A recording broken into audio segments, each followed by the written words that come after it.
Hi guys, welcome back to our channel, Jimwell Tech Duo. And my name is Jimbo and we are here to review about the latest gadgets today. Hi guys, my name is Jerwell at ngayon, re-reviewin natin ang Samsung Buds Live.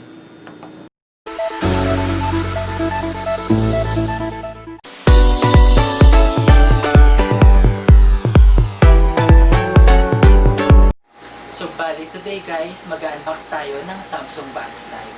So ito pala yung naging next version after ng Samsung Buds Plus na lumabas last year. And itong Samsung Buds Live, isa siya sa mga kasama dun sa may unpack event na ginanap last August ng Samsung. So ito guys, i-unbox na natin siya. So kung makikita nyo sa box, ang color na pinili ko is yung Mystic Bronze. So meron tayong 3 variants ng color. So meron tayong Mystic Black din, tsaka Mystic White. So kung manonotice nyo rin guys, very minimalistic yung dating ng box niya. So without any further ado, i-open na natin yung box.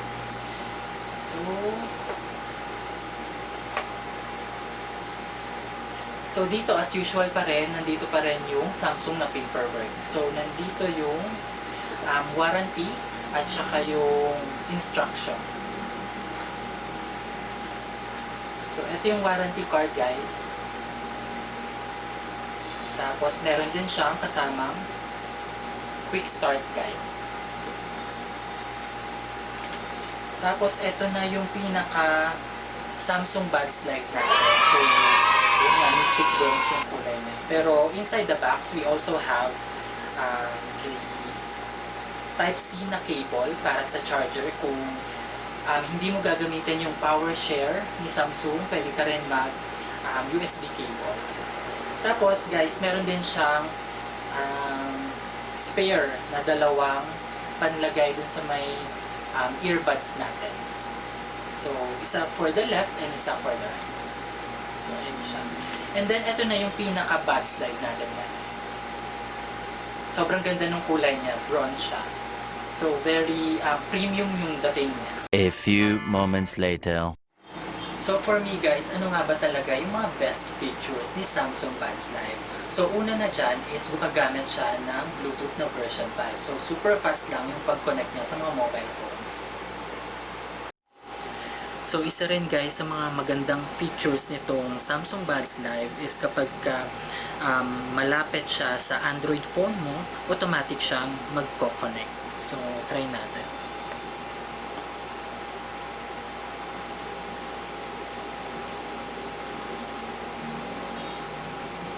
So, ayan guys, nakikita nyo na automatic siyang a-appear sa mobile phone ninyo. So, meron kayong option to connect kaagad. That is because si Samsung Buds Live ay gumagamit ng Bluetooth na version 5. So, mabilis yung connection niya. And another best features ni Samsung Buds Live is that we can use the power share. So, kung merong power share sa mobile ninyo, pwede nyo gamitin sa pag-charge. So ngayon guys, ipapakita ko sa inyo kung paano i-charge yung Galaxy Buds Live. So we have 2 ways in charging the Buds Live. So pwede tayong gumamit ng USB na Type-C. So kapag USB Type-C yung ginamit natin, kailangan lang natin siyang i-manually connect sa may likod ng Buds Live. So ganyan siya. And i-connect nyo lang sa adapter yung kabilang side. So magcha-charge na siya. So yan yung first way ng pag-charge ng Buds Live. So guys, another way para ma-charge natin ang ating Samsung Buds Live is to use the power share. So yung power share available siya sa S20 series, Note 20 series, tsaka Note 10 and Note 10 Plus.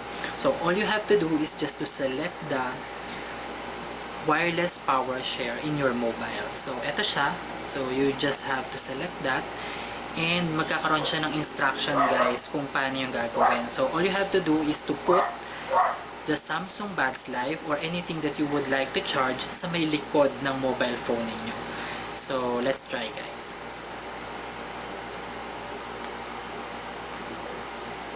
So after nun guys, meron kayong maririnig na very minimal na beep So, ibig sabihin nun, nagpa-function na or nag-charge na yung Samsung Buds Live. At isa rin guys sa mga nagustuhan ko dito sa Samsung Buds Live, kapag ka-charge mo siya ng 5 minutes, kaya niya nang mag-play for 1 hour. Another cool feature of this tiny bud is that whenever you misplace it or lost it somewhere, you can actually find it using the Find My Earbud option. So just in case na misplace nyo guys yung one or both of the earbuds, kailangan nyo lang pumunta sa may Find My Earbud option. So punta lang tayo sa may Galaxy Wearable and then select on Find My Earbuds and then click on Start. So after nyong maklik yon, meron kayong maririnig na chirping bird sound. So right now guys, ayan, tumutunog na yung earbuds natin. What's tricky about this is kailangan connected yung earbuds sa Bluetooth and kailangan within 10 meters lang din yung layo niya sa phone. So guys, meron din siyang functionality na pwede mo siyang itap. So kapag ka tinap mo siya ng once, pwede kang mag-play or pause ng song. Kapag ka naman tinap mo siya ng twice, pwede kang mag-answer or mag-drop ng call. Kapag ka naman tinap mo siya ng 3 beses, pwede kang mag-play ng previous song. At isa rin sa mga pinaka-nagustuhan ko na feature ng bagong Samsung Buds Live is sobrang improve na yung quality ng audio niya kung i-compare natin sa Buds Plus last year. So kapag kasi sinuot mo siya, pagka pindi mo yung music, parang mafe-feel mo na parang nasa concert ka talaga, and meron siyang noise reduction.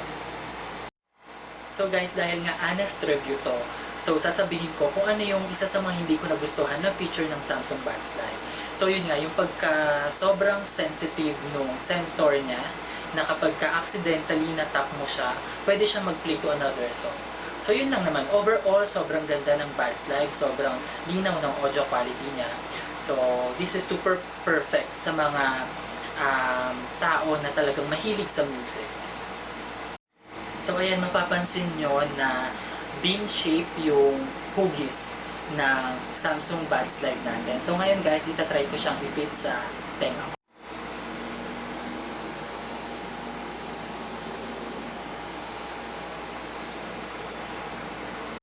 So maraming nagtatanong, magkano nga ba talaga ang Samsung Buds Live?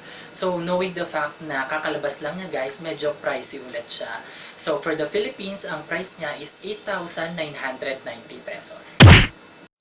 Pero luckily guys, dahil nga nag-pre-order ako ng Samsung Note 20 Ultra, nakuha ko lang to for free. So isa yun guys sa mga mabibigay ko sa inyong tip. So kung decided naman talaga kayo na bumili ng flagship phone tulad ng Samsung Note 20 Ultra, mag-order na kayo during the pre-order cycle para meron kayong makukuha na freebies tulad ng Samsung Buds Live.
So sobrang thank you guys dun sa mga nag-comment during our first video. So meron dun isa na nag-comment na tinatanong niya kung ano ba ang flagship.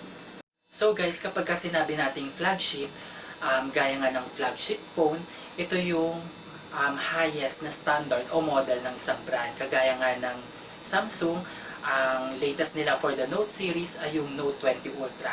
For the S series naman, ang flagship phone nila ay ang S20 Ultra.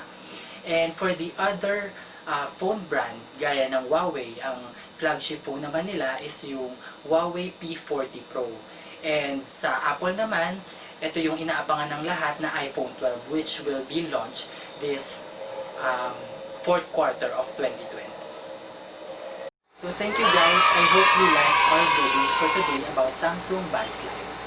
So if you like our videos, don't forget to subscribe and hit the bell notification. Thank you guys!